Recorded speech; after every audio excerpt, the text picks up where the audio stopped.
BJP Bharatiya Janata party Narendra Modi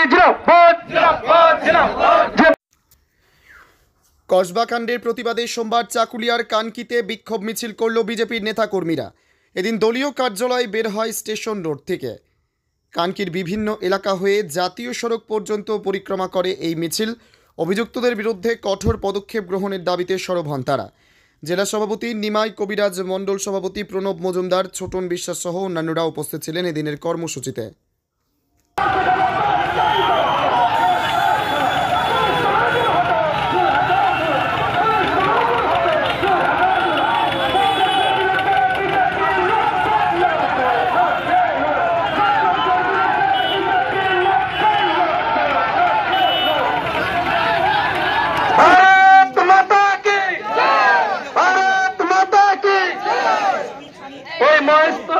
কসবাতে ল কলেজে ধর্ষণ হলো কেন? মুখ্যমন্ত্রী জবাব চাই।